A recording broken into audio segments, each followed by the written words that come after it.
L'info qui fait la une ce matin, c'est la rentrée du petit journal de Canal+. Le magazine revient à l'antenne dans 15 jours, après le départ de Yann Barthès et Cyril Eldin qui en prendra les commandes.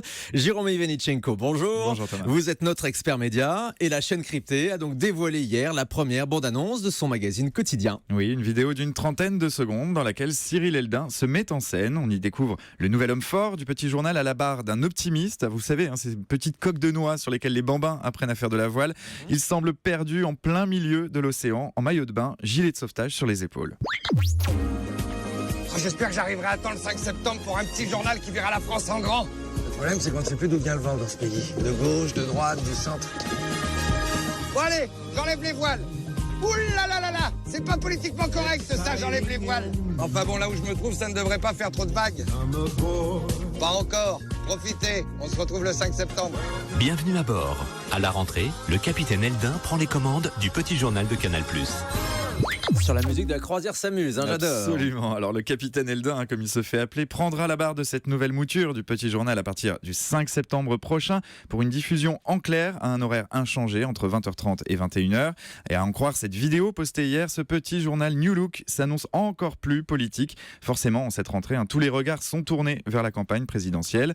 Un virage qui passe donc par un changement de visage depuis l'annonce du départ de Yann Barthès pour le groupe TF1. Le petit journal est orphelin de son créateur qu'il incarnait à l'écran depuis 2004. Un coup de maître pour TF1, mais un coup dur pour Canal, qui a dû lui trouver un remplaçant. Pour Vincent Bolloré, le patron du groupe, ça résonnait comme une évidence. Il a voulu faire prendre du galon à Cyril Eldin, qui était jusqu'ici habitué à l'exercice de la chronique, d'abord au supplément, puis dans le grand journal. Le petit journal qui risque donc de ne pas ressembler beaucoup à la version originale. Oui, changement de cadre d'abord. Il sera désormais enregistré sur le même plateau que le grand journal de Victor Robert, le même que celui des Guignols de l'info aussi. Bien sûr, il devrait conserver l'esprit caustique des débuts, mais avec une équipe très largement remaniée. Autour de Cyril Eldin, on retrouvera une bande de journalistes, des mini Cyril Eldin, comme les avait baptisés Gérald Briseviré, le directeur général des antennes du groupe Canal, à ce micro au mois de juillet.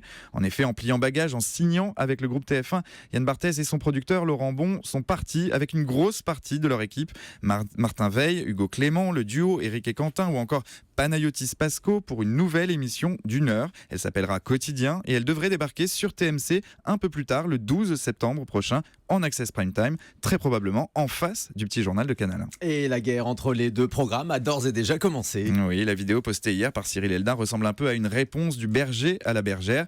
Durant l'été, les équipes de Yann Barthès ont elles aussi joué le jeu de ces bandes-annonces virales. On a vu les membres de l'équipe se mettre en scène pour annoncer leur arrivée sur TMC. Des messages très partagés sur les réseaux sociaux qui mettent un peu la pression sur Cyril Eldin, qui doit relever un sacré challenge en cette rentrée. Il va devoir trouver le bon équilibre, maintenir l'esprit du petit journal, son petit côté piquant, tout en trouvant son propre style, en rupture avec Yann Barthès. Le défi est de taille, le petit journal, c'était le programme le plus fédérateur de la chaîne cryptée sur les tranches en clair, réunissant quasiment 2 fois plus de téléspectateurs que le grand journal. Rendez-vous donc à la rentrée pour suivre ces deux émissions. Merci beaucoup Jérôme Ivanichenko. Moi je vais retenir que Cyril Eldin aurait fait un très très bon capitaine dans la croisière s'amuse.